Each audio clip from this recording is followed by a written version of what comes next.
Hello दोस्तों, I hope आप सब अच्छे होंगे।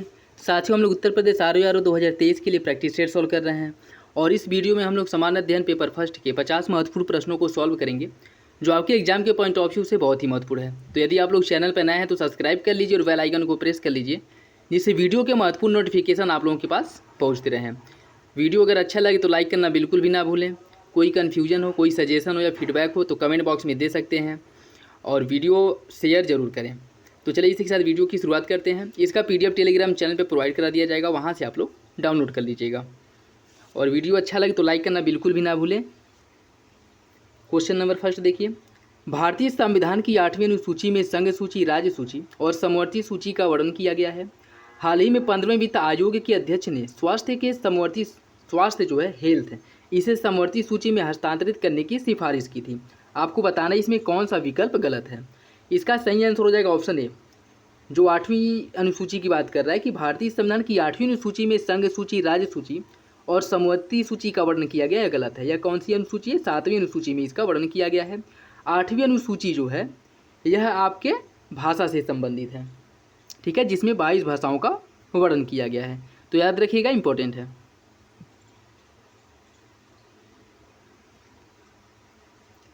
राज्यों में राष्ट्रपति शासन लागू होने से क्या अभिप्राय है? राज्य सरकार का निलंबन और संबंधित राज्य में केंद्रीय शासन का लागू होना, राष्ट्रपति द्वारा राज्यपाल को हटाया जाना, राज्य को केंद्र शासित राज्य घोषित करना या फिर प्रधानमंत्री की सिफारिश पर राष्ट्रपति का राज्य में जाना। आपको बताइए इसका सही आंसर क्या होगा? इसका सही आंसर ऑप्शन ए, राज्य सरकार का निलंबन और संबंधित राज्य में केंद्रीय शासन का लागू होना। उस राज्य का नियंत्रण सीधे केंद्र के हाथों में आ जाता है और विभिन्न योजना, परियोजना या फिर से कोई भी निर्णय लेना है, कानून व्यवस्था, ये सभी जो है केंद्र देखता है, ठीक है। तो पूरी तरह से राज्य जो है वो केंद्र के नियंत्रण में आ जाता है जब तक वहाँ पे राष्ट्रपति शासन लागू होता है। तो इसका सही आंसर हो जाएगा ऑप्शन ए। राजद्रोह कानून का मसौदा किस ब्रिटिश इतिहासकार और राजनीति के द्वारा तैयार किया गया था? थॉमस मैकाले द्वारा, लॉर्ड कर्जन द्वारा, सर जेम्स स्टीफन द्वारा या फिर कॉर्नवालिस द्वारा। इसका सही आंसर क्या होगा? इसका सही आंसर हो जाएगा ऑप्शन ए, थॉमस मैकाले द्वारा।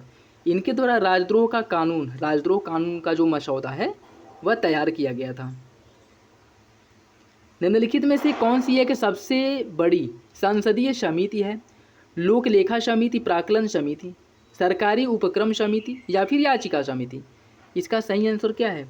इसका सही आंसर साथियों ऑप्शन बी, प्राक्कलन समिति। यह सबसे बड़ी संसदीय समिति है और यह क्या है? अस्थाई समिति है। जैसे कुछ अस्थाई समिति होती हैं और अस्थाई समिति होती है। अस्थाई समितियां वे होती हैं जो अनवरत मतलब बनी रहती हैं, ठीक है, और अस्थाई समितियां वे होती हैं जिनका गठन किसी विशेष उद्देश्य के लिए होता है और जैसे ही वो पूरा हो जाता है उन समितियों को भंग कर दिया जाता है या फिर उन्हें समाप्त कर दिया जाता है, ठीक है। तो याद रखिएगा, इंपॉर्टेंट है। जैसे लोक लेखा समिति हो गया, प्राक्कलन समिति हो गया, सरकारी उपक्रम समिति हो गया, ये सभी अस्थाई समितियाँ हैं, ठीक है। हाल ही में भारतीय रिजर्व बैंक ने किस देश के साथ मुद्रा विनिमय सुविधा प्रदान करने के लिए एक समझौते ज्ञापन पर हस्ताक्षर किया है? श्रीलंका, फिलीपींस, बांग्लादेश या फिर ईरान। इसका सही आंसर क्या है? इसका जो सही आंसर वो हो जाएगा ऑप्शन ए, श्रीलंका के साथ किया था। उस समय यह बहुत ज़्यादा चर्चा में था, तो ऑप्शन ए सही हो जाएगा। जैव विविधता या जैविक विविधता विषय का सचिवालय किस देश में स्थित है? इस पूछ रहा है सीबीडी। सीबीडी का सचिवालय कहाँ पे है आपको ये बताना है। कनाडा, संयुक्त राज्य अमेरिका, यूनाइटेड किंगडम या फिर फ्रांस। कहाँ है? यह है आपके कनाडा में, कनाडा के मॉन्ट्रियल शहर में। शहीद अशफाकुल्ला खां प्राणी उद्यान कहाँ है? लखनऊ, आगरा, गोरखपुर या फिर इटावा। इसका सही आंसर हो जाएगा ऑप्शन सी, ये है आपके गोरखपुर में। निम्नलिखित अंगों पर विचार कीजिए। कुछ अभ्यारण्य दिए गए हैं और उनकी अवस्थिति दी गई है। आपको बताना है कौन इसमें सही सुमेलित नहीं है। किम्बर अभ्यारण्य यह हिमाचल प्रदेश में है। सेंचल अभ्यारण्य आपकी पश्चिम बंगाल में है। भीमा शंकर अभ्यारण्य है राजस्थान में और सीता माता अभ्यारण्य है महाराष्ट्र में। आपको बताना है कौन सा विकल्प गलत है। केवल 1, 2, केवल 2, 3, केवल 1, 2, 3 या फिर से 3 और 4। इसका सही आंसर हो जाएगा साथियों ऑप्शन डी, 3 और 4 गलत है। जब किम्बर अभ्यारण्य आपके हिमाचल प्रदेश में है, सेंचल अभ्यारण्य है पश्चिम बंगाल में, भीमा शंकर अभ्यारण्य है महाराष्ट्र में और सीता माता अभ्यारण्य है राजस्थान में, ठीक है, याद रखिएगा, इंपॉर्टेंट है, ठीक है। किब्बर अभ्यारण्य हिमाचल प्रदेश, सेंचल अभ्यारण्य पश्चिम बंगाल, भीमा शंकर अभ्यारण्य महाराष्ट्र और सीता माता अभ्यारण्य राजस्थान। इसका सही आंसर हो जाएगा ऑप्शन डी। केशवानंद भारती मामले में लिए गए निर्णयों के संदर्भ में निम्नलिखित कथनों में से कौन सा सही है? संविधान की प्रस्तावना में संशोधन हो सकता है, प्रस्तावना में संशोधन नहीं हो सकता है, राज्य के नीति निर्देशक तत्वों में संशोधन नहीं हो सकता है, या फिर संविधान द्वारा संविधान के मूल ढांचे को बदला जा सकता है। आपको बताना है केशवानंद भारतीवाद में कौन सा निर्णय लिया गया था और इसके संदर्भ में कौन सा विकल्प सही है। इसका जो सही आंसर साथियों वो हो जाएगा ऑप्शन बी, प्रस्तावना में संशोधन नहीं किया जा सकता। ठीक है, ये आपके केशवानंद भारतीवाद से रिलेटेड है। ऑप्शन बी जो है वो सही है। सॉरी साथियों, इसका सही आंसर हो जाएगा ऑप्शन ए, प्रस्तावना में तो एक बार संशोधन वैसे भी हो चुका है। इसमें निर्णय लिया गया था कि यदि संसद चाहे तो कि संसद मूल अधिकारों के साथ साथ संविधान के किसी भी हिस्से में संशोधन कर सकता है और किसी भी हिस्से में आपका जो प्रस्तावना है वो भी आता है। इसमें ये कहा गया था कि संविधान के किसी भी भाग में संशोधन कर सकता है मूल ढांचे को छोड़ करके। ठीक है, चाहे वो मूल अधिकार हो या फिर से कोई भी क्यों ना हो। तो इसका सही आंसर हो जाएगा ऑप्शन ए। ठीक है, संविधान की प्रस्तावना में संशोधन किया जा सकता है, या केशवानंद भारतीवाद में मुख्य निर्णय निकल करके सामने आया था। ठीक है, जिसमें आपके जो संविधान या फिर से न्यायालय है, सुप्रीम कोर्ट है, उसके द्वारा निर्णय दिया गया था कि संसद मूल अधिकारों सहित संविधान के किसी भी हिस्से में संशोधन कर सकता है, चाहे वो प्रस्तावना ही क्यों ना हो, लेकिन संविधान के मूल ढांचे में संशोधन नहीं किया जा सकता है। तो इसका सही आंसर ऑप्शन ए हो जाएगा। नेक्स्ट देखिए, निम्नलिखित युग्म में से कौन सा सही सुमेलित नहीं है? केंद्रीय चमड़ा अनुसंधान संस्थान चेन्नई में है, केंद्रीय औषधि अनुसंधान संस्थान है लखनऊ में, केंद्रीय आलू अनुसंधान संस्थान शिमला और केंद्रीय चावल अनुसंधान संस्थान कानपुर। आपको बताना है कौन सा विकल्प सही सुमेलित नहीं है। इसका जो सही आंसर साथियों वो हो जाएगा ऑप्शन डी, केंद्रीय चावल अनुसंधान संस्थान आपके उड़ीसा के कटक में स्थित है, न कि कानपुर में। अन्य तीनों विकल्प सही हैं। भारत में परमाणु ऊर्जा आयोग की स्थापना किस वर्ष की गई थी? 1990 में, 1948 में, 1947 में या 1954 में? इसका सही आंसर ऑप्शन बी, 1948 में भारत में परमाणु ऊर्जा आयोग की स्थापना की गई थी। ऑप्शन बी जो है वो सही है। निम्नलिखित में से किस हार्मोन का अधिक स्त्राव मानव शरीर में भीमकायत्व नामक विकार उत्पन्न कर, जैसे शरीर का आकार जो है बहुत बड़ा हो जाता है, बहुत सुडौल, बहुत लंबा चौड़ा हो जाता है। ठीक है, तो यह किस हार्मोन के अधिक स्त्राव के कारण होता है यह बताना है। STH hormone, FSH hormone, LTH hormone या ADH हार्मोन? इसका सही answer option A, STH hormone के अधिक स्त्रावण से शरीर का जो आकार है वो बहुत ज़्यादा बड़ा, बहुत भीमकाय हो जाता है। तो ऑप्शन ए आपका सही हो जाएगा, STH हार्मोन। ध्वनि की तीव्रता का मापन निम्नलिखित में से किस उपकरण के माध्यम से किया जाता है? ऑडियोमीटर, ऑडियोफोन, बैरोमीटर या एनीमोमीटर? इसका सही आंसर है ऑप्शन ए, ऑडियोमीटर के माध्यम से ध्वनि की तीव्रता का मापन किया जाता है। बिंकोमाली तेल टैंक को विकसित करने के लिए भारत ने किस देश के साथ समझौता किया है? मालदीव, श्रीलंका, ब्रुनेई या फिर ईरान? या उस समय जिसमें समझौता हुआ था बहुत ज़्यादा चर्चा में था और इससे रिलेटेड क्वेश्चंस पूछे भी गए थे। तो हो सकता है कि यही पूछ ले कि बिंकोमाली जो तेल टैंक क्षेत्र है किस देश में है या किसके साथ भारत का समझौता हुआ। तो याद रखिएगा इसका सही आंसर हो जाएगा ऑप्शन बी, यह श्रीलंका में है, जिसे विकसित करने के लिए भारत ने समझौता किया है और इसे 49 वर्षों के लिए लीज पर लिया गया। ठीक है, ये भी याद रखिएगा, भारत द्वारा इसे 49 वर्षों के लिए लिया गया है लीज पर। ठीक है, तो ऑप्शन बी जो है वो सही है। केंद्रीय अन्वेषण ब्यूरो की स्थापना किस समिति की सिफारिश पर की गई थी? संथानम समिति, भूरेलाल समिति, स्वर्ण सिंह समिति या फिर अकवर्थ समिति? इसका सही आंसर क्या है? इसका सही आंसर साथियों ऑप्शन ए, संथानम समिति के सुझाव पर आपके केंद्रीय अन्वेषण ब्यूरो CBI की स्थापना की गई थी। और इसकी स्थापना कब की गई थी? इसकी स्थापना हुई थी 1963 ईस्वी में। 1963 में CBI की स्थापना की गई थी संथानम समिति के सुझाव पर। अच्छा, आप लोग ये बताइएगा कि केंद्रीय अन्वेषण ब्यूरो अर्थात CBI का मुख्यालय कहाँ पे है? ठीक है, उत्तर प्रदेश कृषि अनुसंधान परिषद निम्नलिखित में से किस स्थान पर है?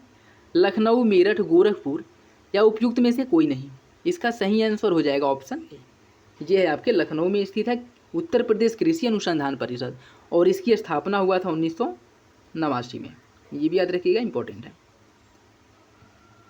निम्नलिखित में से कौन सी नदी घाटी बेसिन क्षेत्रफल में सबसे बड़ी है? कावेरी, महानदी, नर्मदा या फिर ताप्ती? इसका सही आंसर क्या होगा? इसका जो सही आंसर साथियों वो हो जाएगा आपका ऑप्शन सी, इन नदियों में नर्मदा घाटी सबसे बड़ी है। नेक्स्ट देखिए, निम्नलिखित में से कौन हिंदुस्तानी संगीत के क्षेत्र में महान विभूति नहीं है? राजा मानसिंह तोमर, तानसेन, सदारंग, अदारंग, माल गुर्जरी। आपको बताना है कौन सा विकल्प गलत है। इसका जो सही आंसर है वो हो जाएगा ऑप्शन डी, माल गुर्जरी। ये आपके हिंदुस्तानी संगीत से संबंधित नहीं है। निम्नलिखित में से कौन सी अनुसूचित जनजाति उत्तर प्रदेश के वाराणसी जिले में नहीं पाई जाती है? चेरो, गोंड, खरवार या फिर सहरिया। इसका सही आंसर क्या होगा? इसका सही आंसर ऑप्शन डी, सहरिया जनजाति आपकी वाराणसी जिले में नहीं पाई जाती, जबकि खरवार, गोंड और चेरो ये सभी जनजातियाँ ये अनुसूचित जाति हैं, ठीक है, अनुसूचित एसटी कम्युनिटी हैं, और ये सभी आपके वाराणसी जिले में पाई जाती हैं, जबकि सहरिया वाराणसी जिले से संबंधित नहीं है। हल्दी भूमिगत तने का उदाहरण है जिसे कहा जाता है बल्ब, ट्यूबर, कॉर्म या फिर राइजोम। इसका सही आंसर हो जाएगा ऑप्शन डी, इसे राइजोम कहा जाता है, option D. Aspirational district programme ADP NITI Aayog ने कब इसकी शुरुआत की गई थी? नीति आयोग द्वारा एस्पिरेशनल डिस्ट्रिक्ट प्रोग्राम की।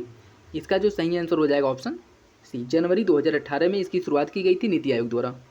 डेथ इन बनारस पुस्तक के लेखक कौन है? मीना कौशिक, जोनाथन पैरी, बीडी त्रिपाठी या रॉन बैरेट। इसका सही आंसर क्या होगा? इसका सही आंसर साथियों ऑप्शन बी, जोनाथन पैरी। नेक्स्ट देखिए, ज्ञानीमीड किस ग्रह का उपग्रह है? शनि, मंगल, बुध या फिर बृहस्पति। इसका सही आंसर ऑप्शन डी, ज्ञानीमीड जो है यह बृहस्पति का उपग्रह है।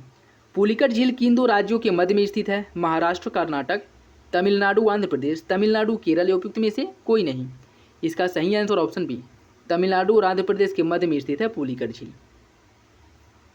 कर्णप्रयाग किन दो नदियों के संगम पर स्थित है? अलकनंदा, भागीरथी, अलकनंदा, मंदाकिनी, अलकनंदा, पिंडार, धौली और विष्णु गंगा। आपको बताना है कि कर्णप्रयाग किन दो नदियों के संगम पर स्थित है। इसका सही आंसर हो जाएगा ऑप्शन सी, अलकनंदा और पिंडार नदियों के संगम पर स्थित है कर्णप्रयाग। अन्य कुछ आपके जैसे वो दिए गए हैं कि कुछ प्रयाग दिए गए हैं और किन नदियों पे है वो इंपॉर्टेंट है, जो बार बार पूछ लेता है, तो आप लोग देख लीजिए। जैसे विष्णु प्रयाग जो है वो आपके धौली गंगा और विष्णु गंगा के संगम पर स्थित है। रुद्रप्रयाग मंदाकिनी और अलकनंदा के संगम पर है। देवप्रयाग है भागीरथी और अलकनंदा नदी के संगम पर। कर्णप्रयाग है पिंडार और अलकनंदा नदी के संगम पे। नंदप्रयाग, अलकनंदा और मंदाकिनी के, प्रयाग जो है गंगा और यमुना के। तो यह कुछ प्रयाग हैं जो किन नदियों के संगम पर स्थित है, यह क्वेश्चंस बन जाता है, तो आप लोग याद रखिएगा, इंपॉर्टेंट है। नेक्स्ट देखिए, भारत में किस राज्य में प्राकृतिक गैस का सर्वाधिक भंडार उपलब्ध है? असम, गुजरात, महाराष्ट्र या फिर पश्चिम बंगाल। इसका सही आंसर क्या होगा? इसका सही आंसर ऑप्शन ए, असम में। शिमलीपाल अभयारण्य कहाँ स्थित है? मध्य प्रदेश, उत्तर प्रदेश, उड़ीसा या फिर राजस्थान। इसका सही आंसर ऑप्शन सी, शिमलीपाल आपके उड़ीसा राज्य में स्थित है। भारत में पूंजी निर्माण संबंधी आंकड़े कौन जारी करता है? आरबीआई, सीएसओ, विश्व बैंक या इनमें से कोई नहीं। इसका सही answer option B, CSO. Bharat में पूंजी निर्माण संबंधी आंकड़े सीएसओ द्वारा जारी किया जाता है। 7वीं पंचवर्षीय योजना निम्न में से किस मॉडल पर आधारित थी? 7वीं पंचवर्षीय योजना Harrod Domar model, Mahalanobis model, W Miller model या डीआर गाडगिल मॉडल। इसका सही answer option C, W Miller model पर आधारित थी 7वीं पंचवर्षीय योजना, जिसका टाइम ड्यूरेशन था 1985 से 1990। 1985 से 90 यह जो है 7वीं पंचवर्षीय योजना का कार्यकाल था, समय था, और यह डब्ल्यू मिलर मॉडल पर आधारित थी। भारत में हरित क्रांति का जनक किसे कहा जाता है? Norman Borlaug, MS. Swaminathan, Gadgil या उपयुक्त में से कोई नहीं। इसका सही answer option B, MS. Swaminathan को। निम्नलिखित में से जीएसटी परिषद की अध्यक्षता किसके द्वारा की जाती है? केंद्रीय वित्त मंत्री द्वारा, प्रधानमंत्री द्वारा, उप प्रधानमंत्री द्वारा, इनमें से कोई नहीं। इसका सही आंसर ऑप्शन है, केंद्रीय वित्त मंत्री जीएसटी परिषद के अध्यक्ष होते हैं। हीनार्थ प्रबंधन से क्या आशय है? जब आय कम और व्यय अधिक होता है। जब आय अधिक और व्यय कम हो, वह अवस्था जिससे मुद्रा का मूल्य गिर जाता है, या जब वस्तुओं की पूर्ति की तुलना में मांग कम हो। इसका सही आंसर क्या होगा? इसका सही आंसर है ऑप्शन ए, जब आय कम और व्यय अधिक हो। ठीक है, और यह मुख्यतः भारत सरकार द्वारा हीनार्थ प्रबंधन के माध्यम से ऋण लिया जाता था। ठीक है, आरबीआई द्वारा यह मुख्यतः प्रदान किया जाता था हीनार्थ प्रबंधन। तो इसका सही आंसर हो जाएगा ऑप्शन ए। भारतीय संविधान में संविधान संशोधन की प्रक्रिया का प्रावधान किस देश से लिया गया है? रूस, ब्रिटेन, आयरलैंड या फिर साउथ अफ्रीका? इसका सही answer option D, south Africa से लिया गया है भारतीय संविधान में संविधान संशोधन की प्रक्रिया। समान कार्य के लिए समान वेतन की व्यवस्था किस अनुच्छेद के अंतर्गत शामिल की गई है? अनुच्छेद 38, अनुच्छेद 39A, अनुच्छेद 40 या अनुच्छेद 41? इसका सही आंसर ऑप्शन बी, अनुच्छेद 39A के अंतर्गत प्रावधान किया गया है समान कार्य के लिए समान वेतन देने का। ठीक है, तो ऑप्शन बी जो है वो सही है। निम्नलिखित में से कौन विशेष रूप से लाल पांडा के लिए राष्ट्रीय उद्यानों में से एक है? नवेगांव राष्ट्रीय उद्यान, पापीकोड़ा राष्ट्रीय उद्यान, खांगचेंदजोंग राष्ट्रीय उद्यान या इनमें से कोई नहीं? इसका सही आंसर है ऑप्शन सी, खांगचेंदजोंग राष्ट्रीय उद्यान मुख्य रूप से लाल पांडे के लिए फेमस है। ठीक है, यहाँ पे लाल पांडा मुख्य रूप से पाया जाता है। निम्नलिखित में से कौन भारत का सबसे बड़ा राष्ट्रीय उद्यान है? सुंदरबन राष्ट्रीय उद्यान, हेमिस राष्ट्रीय उद्यान, जिम कॉर्बेट राष्ट्रीय उद्यान या गिर राष्ट्रीय उद्यान?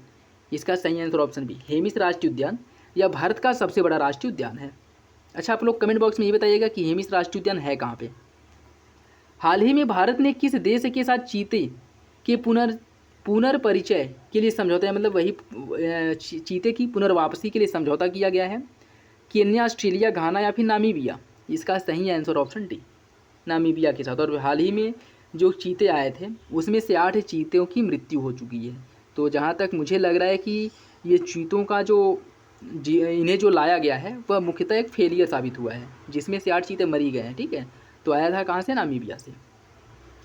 ISFR 2021 के अनुसार निम्नलिखित में से किस राज्य में वन क्षेत्र में अधिकतम वृद्धि देखी गई है? नागालैंड, तमिलनाडु, मिजोरम या फिर आंध्र प्रदेश? इसका सही answer option D, Andhra Pradesh.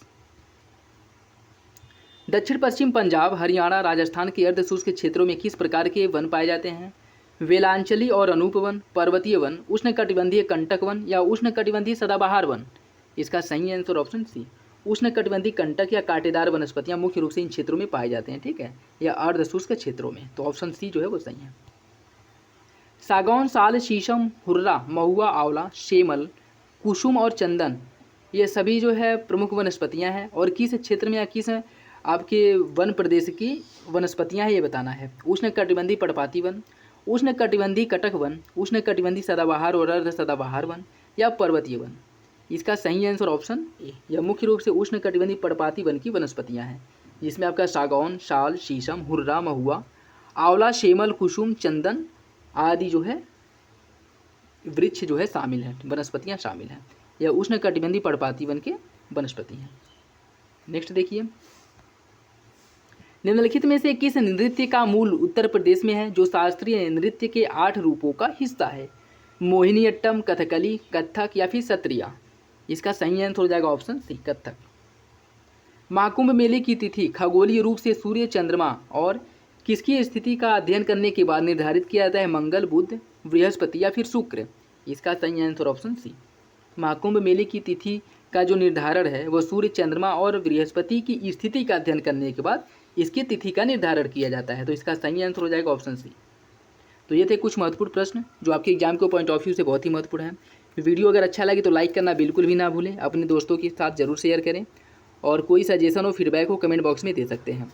तो चलिए मिलते हैं अगली वीडियो में, तब तक के लिए धन्यवाद।